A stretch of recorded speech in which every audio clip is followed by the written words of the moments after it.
Chères auditrices, chers auditeurs, merci pour votre fidélité. Nous vous proposons de rencontrer Pascal Pout, créateur du Conservatoire de la tomate à Olmet et Vilquin, dans l'Hérault. Tu vois, là c'est un des seuls endroits que j'ai jamais rien fait et qui est resté comme à l'origine. Et là, qu'on peut voir que comment c'était, hein, c'était tous les terrains qui sont par là, c'était exactement comme ça. Ouais.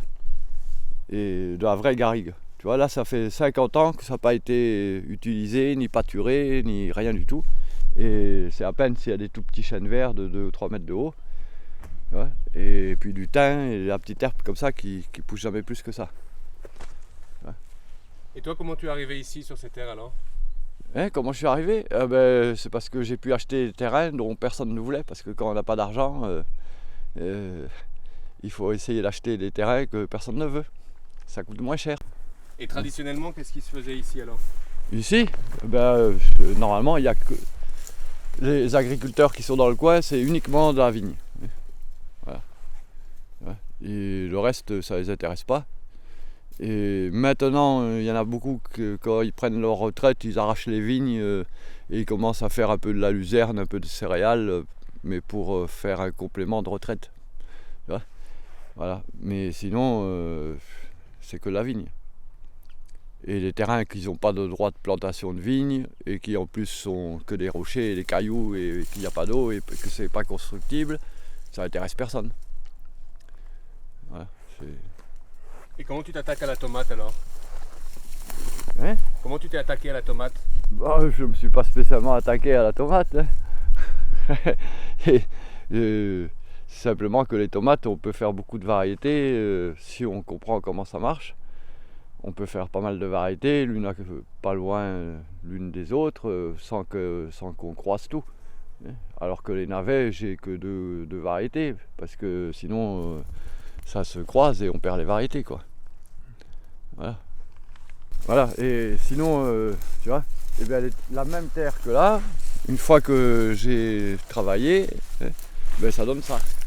Et il n'y a pas plus de terre là, c'est la garrigue, quoi.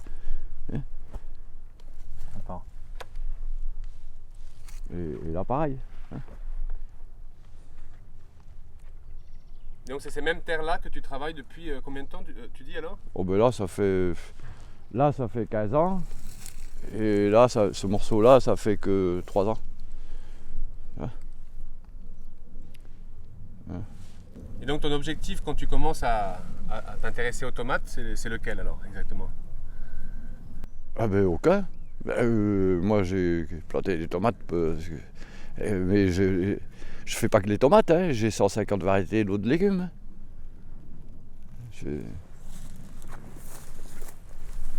Ouais. Voilà. Et pour enrichir la terre, l'idéal c'est de mettre des morceaux de bois comme ça dans la terre. Voilà, parce que ce qui compte c'est de reproduire ce qui se passe naturellement dans les forêts. Et partout dans le monde, c'est toujours les forêts qui produisent le plus à l'hectare, alors que personne n'y fait rien. Donc le seul truc qu'on peut dire, c'est d'observer ce qui se passe dans les forêts et d'essayer de le reproduire. Tout le monde est d'accord de dire et de constater que c'est dans les forêts que c'est les forêts qui produisent le plus. Il suffit de voir quand il ne pleut pas pendant des fois plus d'1 an. Parce qu'ici, c'est arrivé une année où il n'a pas plu pendant 17 mois. Et bien, les chênes des forêts, alors qu'il n'y a même pas 10 cm de terre, et qu'il y a un chêne presque tous les mètres, ils ne crevaient pas de soif. Hein. Alors tu peux te poser des questions, tu vois. Faut réfléchir un peu. Et même sans se poser des questions et sans comprendre comment ça marche, il y a une chose de très simple, c'est de se dire qu'on a tout intérêt à reproduire ce qui se passe dans les forêts et à s'inspirer de ce qui se passe dans une forêt pour faire les cultures, parce que ça marche mieux que ce que font les meilleurs agronomes. Parce que quand on voit ça, on peut se dire une chose, c'est que les meilleurs agronomes, ils sont nuls. Mais comment, donc toi, ce truc de l'observation, ça t'est venu comment ? Comment t'as eu le déclic ?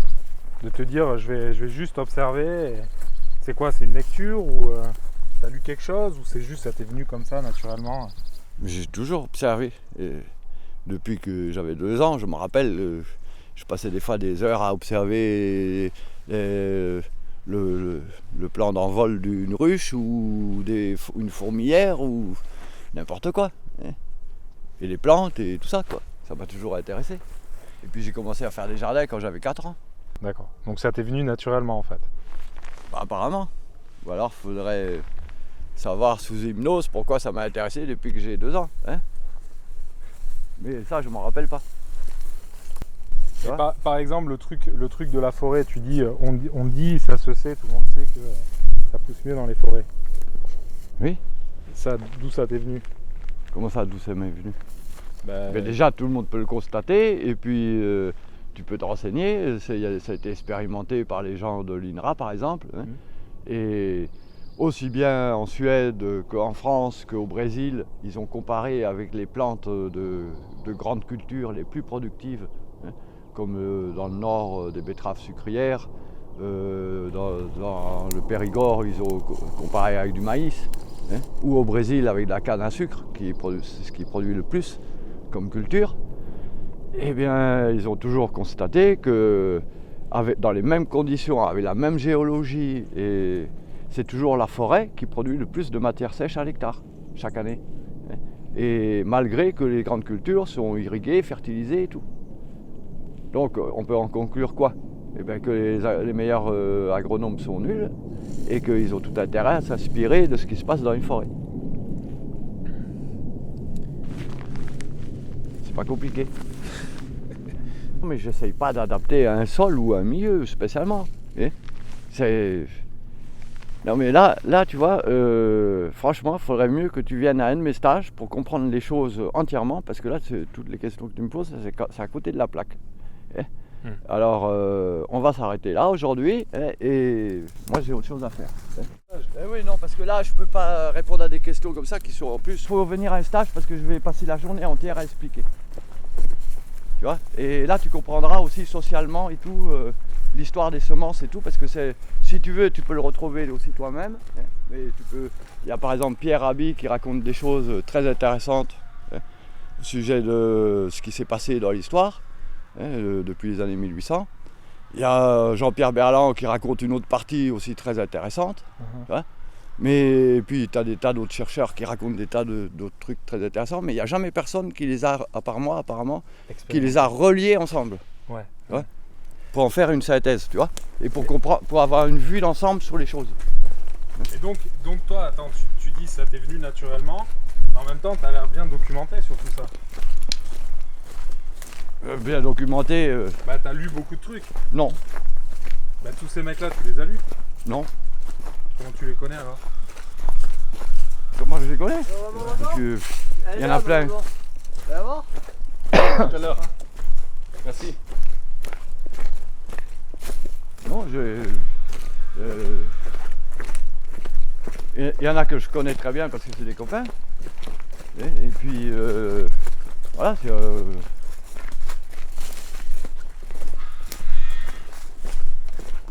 suffit d'écouter un peu ce qu'ils racontent.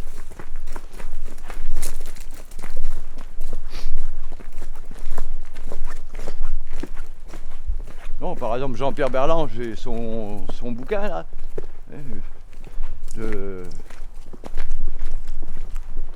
Comment ça s'appelle? La guerre aux vivants. Ben, je l'ai jamais lu. Mais je sais ce qui est écrit dedans. Comment tu le sais? Parce que tu le connais en fait? Ben oui. Ouais, c'est sûr. Une fois que tu connais, t'as pas forcément besoin de lire tout. Et donc en fait, ces mecs-là, ça valide toi ton expérience sur le terrain. Non, parce que là, je m'excuse, mais non, mais c'est pas de problème. Tu me poses des questions qui... Je peux pas répondre à des questions comme ça. Il faut reprendre toute l'histoire depuis le début pour comprendre les choses. Hein, parce que sinon, tu comprends rien. Non, mais un objectif pour aujourd'hui qui serait pas mal et qui prendrait pas beaucoup de temps, c'est de comprendre un peu, si tu veux, parce que ton histoire, elle est quand même unique, tu vois. Donc, ça, tu dois le savoir. C'est peu commun et c'est intéressant en soi. Parce que, entre autres, qui décide là nous fait bouffer que de la merde. Tu vois, oui. Nous, on est très sensibles en fait à ce qu'on avale. Non mais moi, c'est pas compliqué, je marche surtout par intuition. Ouais. Je fais les trucs que je sens comme je le sens. Ouais. Et puis après, je constate que ça marche et que c'est génial. Hein. Et puis après, il y a des copains scientifiques qui viennent ou quoi, et puis ils mettent des mots pour expliquer. Hein. Mais voilà, c'est tout quoi. Ouais. Hein. Ouais. Donc toi, tu as une approche un peu comme ça, comme on dit, empirique de la culture, et tu obtiens des résultats. Bah oui. Bonjour. Messieurs. Bonjour monsieur. Bonjour. Reportage. Oui. Ah. J'essaye. Faire toi ou pas? Non, pas du tout. Bon, alors quoi? Bonjour monsieur. Bonjour. Ah, c'est pour une thèse. Merci. Voilà. Bonjour monsieur. Au revoir. En fait, ce qui pourrait m'intéresser pour aujourd'hui, c'est juste que tu nous expliques cette démarche, ce projet que tu lances quand tu commences à faire ça. Mais c'est des trucs d'intello ça. Mais oui, non mais Oui. c'est pas ça, on peut pas en parler de ça. C'est que des trucs d'intello. Ouais. Non mais Ouais. non mais dis-nous par exemple, c'est quoi tes rendements par exemple? Est-ce que tu as des, tu vois, Ah, les résultats que tu obtiens? ah oui, si tu veux savoir des résultats, par exemple, pour l'année passée, hein, et puis ça a été testé aussi, par exemple, au Grappe d'Avignon, ils ont voulu faire une expérience, il y a une dizaine d'années, ils m'ont pris une quinzaine de variétés, et ils ont pris les hybrides qui produisent le plus, hein, et ils ont fait en aveugle, avec des rangées répétitifs, sous serre, avec l'irrigation et tout. Et bien les miennes ont toutes produit en moyenne le double en un mois que les hybrides. Voilà. Et ils ont comparé aussi une des miennes avec la même variété, mais qui était exactement la même, des graines Wolf. Et bien la mienne a donné 1,2 kg de plus en un mois au mètre carré que celle des graines Wolf. D'accord. Et c'est 1 mètre carré, ça donne combien? C'est calculé au mètre carré. Ouais. Ben là, les hybrides donnaient entre 5 et 6 kg. D'accord. Il y a un seul hybride qui a donné 10 kg 4 ou 10 kg 5. Et mes autres variétés ont donné 11 kg 8. Tu vois. D'accord, donc ça a produit plus. La plupart de mes variétés ont donné 11 kg, de 11 kg 8 à 8 kg 4. Et il y a un seul hybride qui a donné 10 kg 5. Et tous les autres hybrides, c'était entre 5 kg 4 et 6 kg 4. Tu vois. Voilà. Et moi, ma variété la moins productive, c'était dans les 8 kg 4. D'accord. Tout ça en un seul mois. Ouais. Alors que, parce que justement, les hybrides, la plupart du temps, maintenant, ils sont faits pour produire beaucoup pendant un mois et après ils crèvent, ils dépérissent.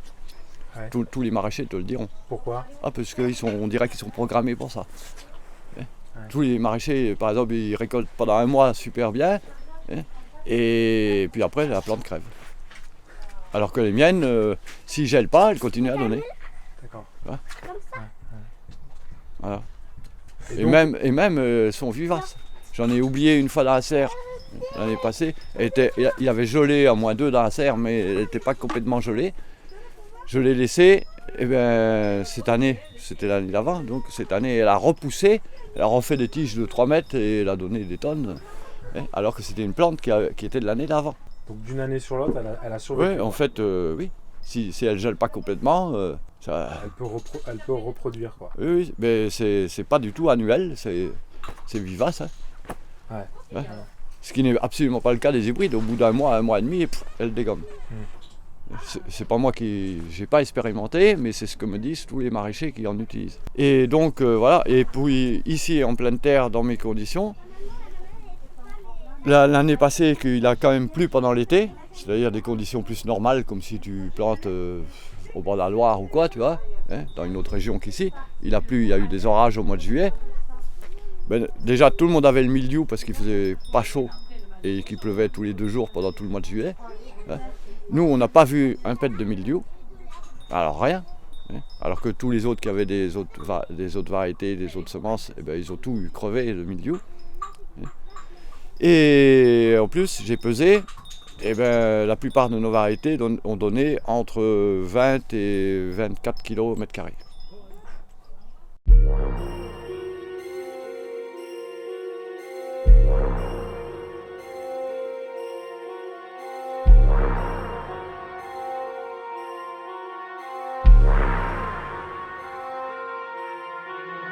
Donc ça te fait marrer Ah ouais, ça te fait marrer, hein.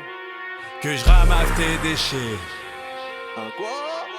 N'oublie pas de faire propreté. Et ouais, C'est ce que nos mères nous enseignent en premier.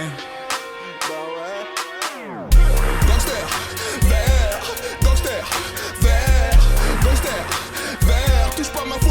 mes lutins, mes forfanés. Gangster, vert, gangster, vert, gangster, vert. Touche pas ma forêt pour tous mes lutins, mes forfanés. Tu te lèves pour Danette, mais pas pour sauver ta planète. Tu te lèves pour Danette, mais pas pour sauver ta planète. Tu te lèves pour Danette, mais pas pour sauver ta planète. Tu te lèves pour Danette, mais pas pour sauver ta planète. Sont les collabos, des gros labos qui laissent souiller notre air, polluer notre eau. Ils n'ont pas tenté de sauver nos retraites. Pourquoi voudrais-tu qu'ils sauvent la planète? Ça fait des décennies que Pachamama crie à l'aide. Et eux, ils nous vendent des ampoules à LED. Ils privatisent les forêts, nous priveront d'oxygène. Il reste des affaires à faire, toucher l'aborigène. Faut-il que le dernier oiseau vienne mourir à vos pieds pour que vous compreniez que ce qui poursuit est un mirage? Le monde parfait existait, nous l'avons saccagé en construisant nos propres cages. Face à tous ces patrons de bons pervers, levez-vous, gangster vert. Devant chaque arbre centenaire, levez-vous, gangster vert. Gangster, vert, gangster, vert, gangster, vert. Touche pas ma forêt pour tous mes lutins, mes forfanés. Gangster, vert, gangster, vert, gangster, vert. Touche pas ma forêt pour tous mes lutins, mes forfanés. Tu te lèves pour Danette, mais pas pour sauver ta planète. Tu te lèves pour Danette, mais pas pour sauver ta planète. La terre c'est mon air, c'est la mère de ma mère, c'est le nerf de la guerre, c'est la chair de ma chair. Mais qui sont ces zombies qui pourrissent l'Amazonie? D'où vient cette folie? Dans nos assiettes on chie. Raoni, Raoni, Raoni. J'suis un putain de gangster vert comme Raoni. C'est pour tous mes balles ou tous mes mouklis. Grâce aux arbres on respire, ça on l'oublie. Les génies du progrès veulent tuer ceux de la forêt, mais y'a pas photo. Écoute la voix, ouais, du nobo photo. Choc total et ces putains de poteaux. Touche pas ma forêt pour tous mes lutins puis tous mes farfadés. Les poupons de demain ne sont pas à brader. Nous ce qu'on bouffe c'est du braconnier laqué. Gangster, vert, gangster, vert, gangster, vert. Touche pas ma forêt pour tous mes lutins, mes forfanés. Gangster, vert, gangster, vert, gangster, vert. Touche pas ma forêt pour tous mes lutins, mes forfanés. Tu te lèves pour Danette, mais pas pour sauver ta planète. Tu te lèves pour Danette, mais pas pour sauver ta planète. Tu te lèves pour Danette, mais pas pour sauver ta planète. Tu te lèves pour Danette, mais pas pour sauver ta planète. Face à tous ces patrons de bons pervers, levez-vous, gangster vert. Devant chaque arbre centenaire, levez-vous, gangster vert. Vous venez d'écouter le morceau Gangster vert du groupe clermontois Nobo Photo, créé en 2016. Retrouvons de suite Pascal Pout du Potager de Santé dans l'Hérault. Et n'hésitez pas à continuer à nous suivre sur notre chaîne YouTube, Journal d'un agrologue, vous abonner, liker et commenter. Alors que si tu vas à une école d'agriculture, tu dois savoir qu'on te dit qu'en plein champ, les hybrides les plus productifs te donnent que maximum 6 kg au mètre carré. Là, ça te donne une petite idée. Et ça, c'est question, voilà, le résultat pratique. Il y a même une variété de tomates cerises cette année, avec la canicule, qui n'a pas plu, j'ai jamais arrosé. Et bien, j'ai eu l'idée de la peser. J'ai ramassé 3 fois. J'ai pas pesé les premières, j'ai pas pesé les dernières, mais les 3 fois principales où j'ai ramassé 3 fois 5 kg sur 1 mètre carré. C'est-à-dire que ça m'a produit plus de 15 kg au mètre carré de tomates cerises. Et sans une goutte d'eau et avec la canicule. Et ici, pendant tout le mois de juillet, il a fait 45 à l'ombre. Il faisait 47 à l'ombre dans le village à côté là. Tous les jours à 2h de l'après-midi. C'est sans faire exprès que j'ai fait de la sélection pour adaptation à la sécheresse, puisque j'avais pas d'eau du tout.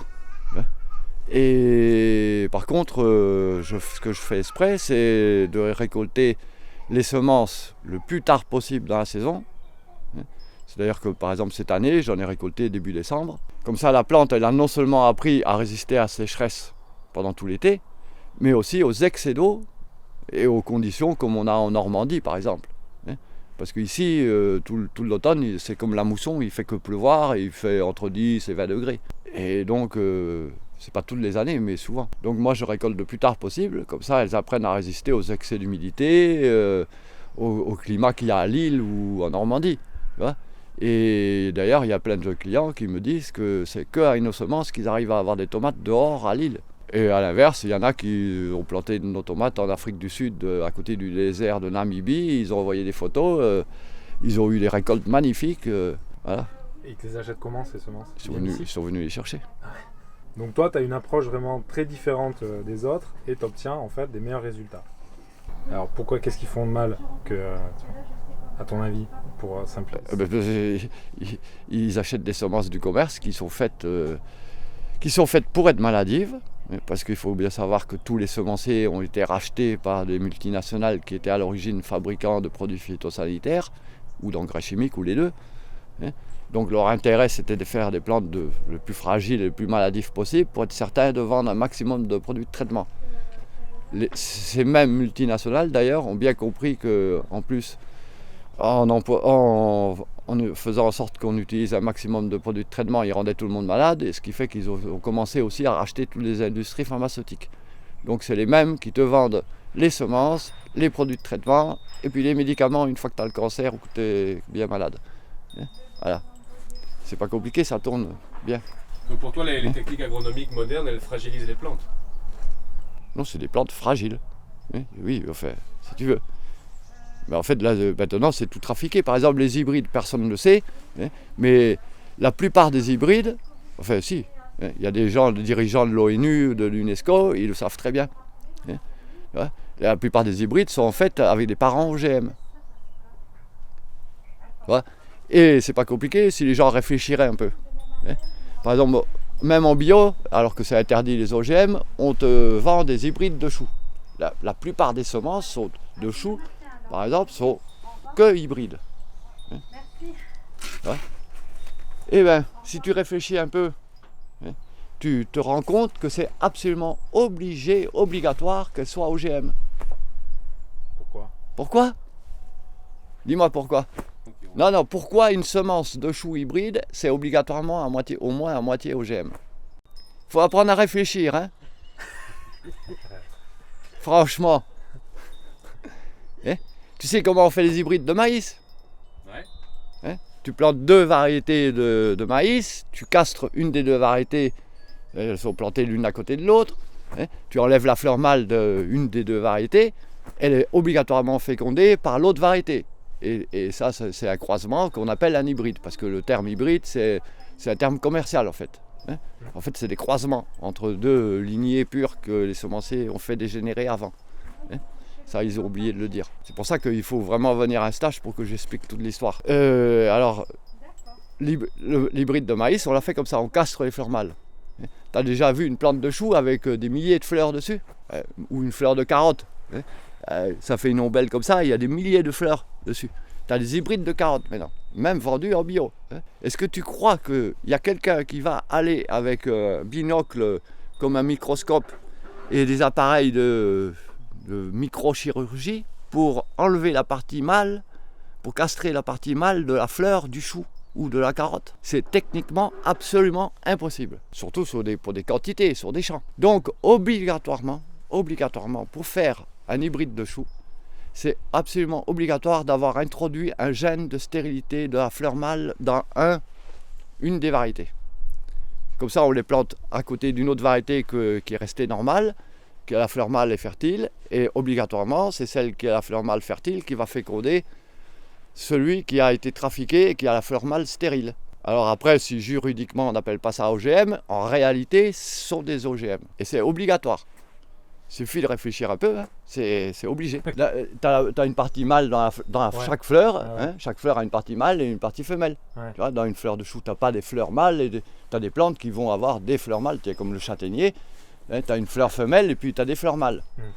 Qui en plus ne fleurissent pas en même temps. Parce que les châtaigniers, c'est les autres variétés, les autres châtaigniers qui vont féconder l'autre. Mais dans une fleur de chou, c'est les abeilles qui y vont, elles vont butiner dessus. Et en faisant exprès ou pas, de toute façon, elles prennent du pollen et elles vont le mettre dans les autres fleurs.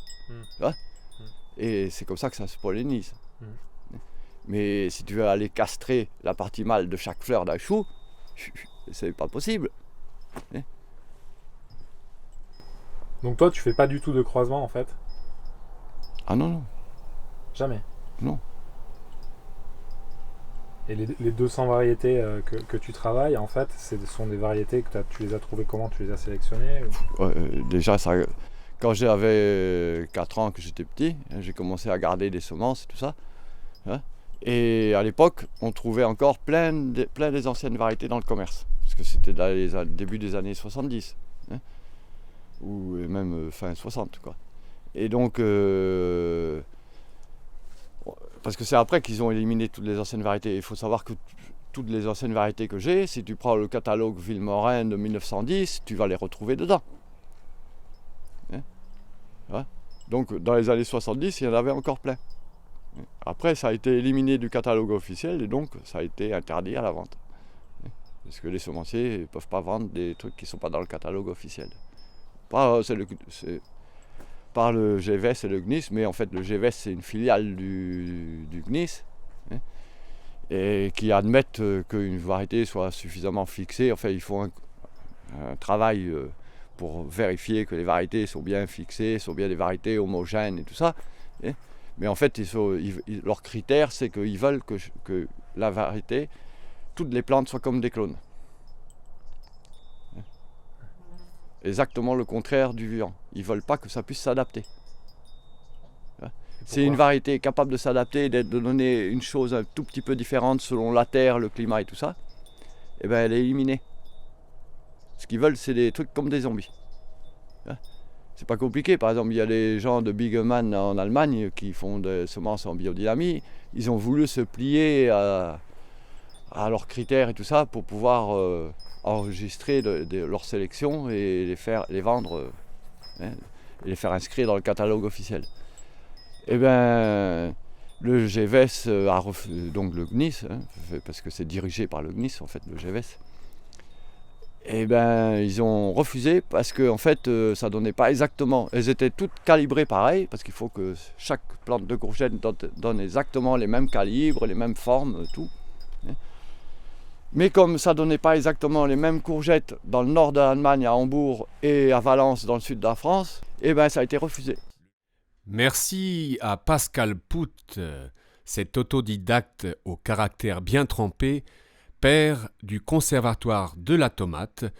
Nous vous donnons rendez-vous la semaine prochaine à midi. N'hésitez pas à consulter nos anciennes émissions sur notre chaîne YouTube, Le Journal d'un agrologue. À la semaine prochaine.